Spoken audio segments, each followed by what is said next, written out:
Hot news: white supremacist pleads guilty to Ki11ing black man in New York to start a race war. He hated black men.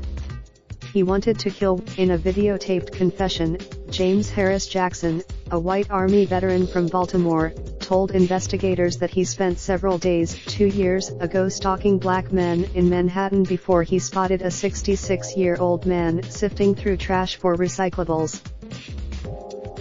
Mr. Jackson said he pulled a short sword from his coat and repeatedly stabbed the man, Timothy Common. The killing, Mr. Jackson said, was practice for a larger attack he had planned for Times Square, where he intended to murder young black men who were with white women because he loathed interracial dating.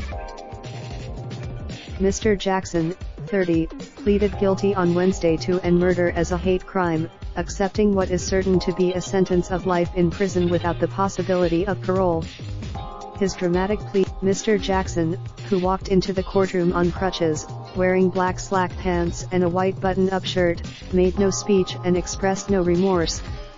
He answered a series. The murder of Mr. Common came at a time when hate crimes were rising throughout the country and in New York City.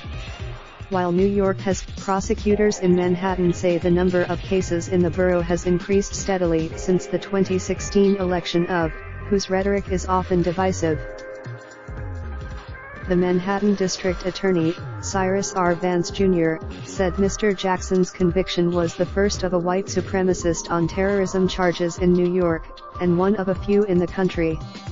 Mr. Vance had, "This is an incredibly disturbed young man and he brought tragedy to Manhattan, and he certainly showed Mr. Common no mercy, and I don't think this office should show him any," Mr. Vance said during an interview at his office. "It was a cruel, a family friend and a cousin of Mr. Common looked on as Mr. Jackson entered his guilty plea. The pain is still there," said Mr. Common's longtime friend, Portia Clark, 66. "I am grateful." Ms. Clark, standing outside of the courtroom, addressed Mr. Jackson and "No, I don't forgive you for what you did. What you need to know to start the day." On St. Patrick's Day, I was planning on doing basically as many as I could in Times Square, he told detectives during a 2-hour interview following his arrest. He said he had planned. After arriving to the city, Mr. Jackson checked into a hotel on West 46th Street. He spent 3 days. Security cameras filmed him as he followed a black man, whom he later told investigators he decided against attacking because there were too many people around.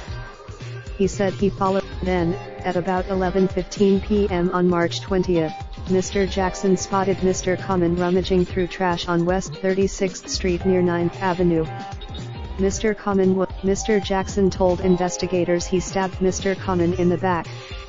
Mr. Vance said Mr. Jackson responded by stabbing Mr. Common several more times in the chest before fleeing. He broke the tip of bleeding. Mr. Common walked a block to a police station on West 35th Street, where officers called an ambulance, the police said. He died at Bellevue. Soon Mr. Jackson's image from security cameras appeared in news reports. A day after at the time, government. Andrew M. Cuomo: "I looked at this as no different than an Islamist jihadist coming into the city and attacking a synagogue or attacking a non-Muslim for ideological or political purposes," Mr. Vance said. That's exactly. Mr. Jackson joined the Army in 2009 and served at various locations in the United States, working in military intelligence. He was deployed to. Mr. Vance said that after Mr. Jackson left the military he became self-radicalized and, in a twisted way, he saw himself as a key element in starting a worldwide racial war. During his interview with detectives, Mr. Jackson said he intended the murder of Mr. Common to be a declaration of global war on the Negro race, and that he wanted to inspire white men to kill black men, to scare black men and to provoke a race war. He told a detective that he felt no remorse. He said his goal: "I was going for something a bit bigger," he said. Raindrop, drop top, smoking, no cooking the hot pot. Fucking on your bitch, yeah, that. Looking up